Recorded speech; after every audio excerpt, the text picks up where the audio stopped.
Welcome back, friends, to Tiny Town Trains TV. T4 here, and welcome aboard the T4 Rambler. Today, we're going to talk track. What type of track I'll be using on the 9-level high layout and why. What type of track should you be using? And what type of track is best? Sure, I could run all kinds of tests to see which track is strongest or which track conducts electricity the best. But are we into trains to get all scientific-like or to have fun? Sometimes I wonder. And you know, folks can get really heated up over which track looks more prototypical. I can tell you right now, old T4 is not stepping in front of that oncoming freight train. No, this is all about personal preferences. Maybe you like a certain brand while the next guy likes that other company. Some folks are on a tight budget and others not so much.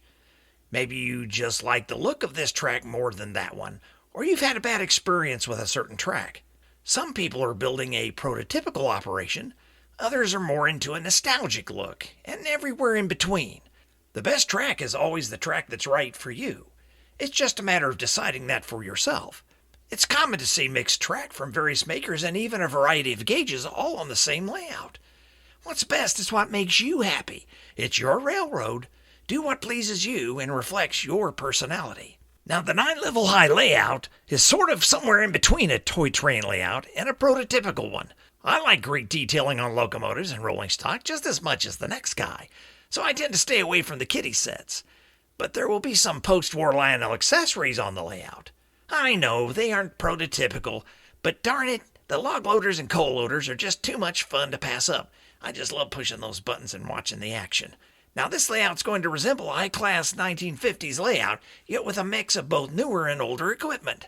I have to say I don't mind dropping some coin on what I really like, but I'm not made of gold bars. I prefer to spend most of my money on locomotives and cars and accessories, not so much the track. Now that's just me personally. I certainly understand if you feel differently. Having been away from the hobby for more than just a few years, I wanted to get up to speed on a few things before beginning to build a new layout. So naturally I wanted to get a handle on the 3-rail track options that are out there now. So to do this, I just picked a sample track plan and decided to see how much it would cost to do this sample track plan in each of the types of track. It's a 4x8 table and 2 loops on it and a couple of side tracks for yard and a crossover track. And as you can see, because it's a 4x8 table, I used a 42-inch and a 31-inch loop, approximately 24 10-inch straight tracks in it. Now, of course, you could use different lengths of straight track, but I tried to make an equivalent so that we could kind of compare apples to apples and oranges to oranges, if you know what I mean. So that's the track plan. First, let me make a quick disclaimer. Prices are constantly changing. We all know that. And there are always great deals to be found, so you may find things cheaper. If so, good for you. What I'm about to share is at best a relative price comparison. Just a snapshot of what I saw online on a particular day. Also, just so you know, I first tried this on a popular auction site. You know the one that starts with an E and ends in a B-A-Y. But the prices were all over the place. So I decided to use another site for trains that ends in a Z.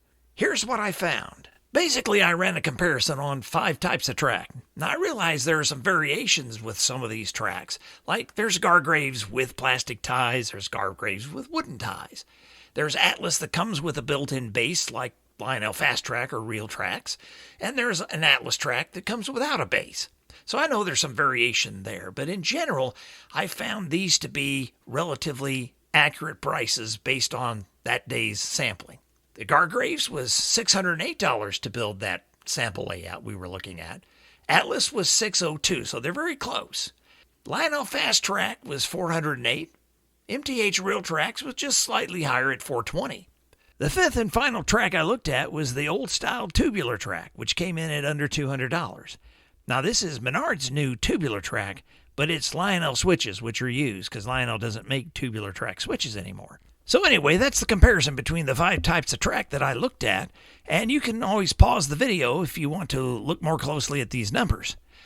But now let me say again, these numbers are at best a relative comparison. That means it's not these actual numbers that are of interest to me. It's about how these numbers compare relative to each other. So what's the takeaway then? What I found really interesting was that the track kind of fell into 3 tiers. You had Gargraves and Atlas at the highest level.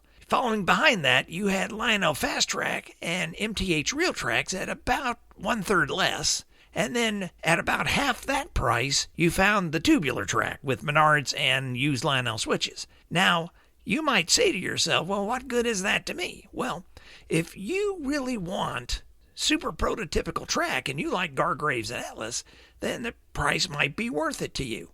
But if you say, well, I kind of like prototypical track, but Lionel Fast Track and MTH Real Tracks look pretty good to me, then you might say, well, I really would go for those at 1/3 less.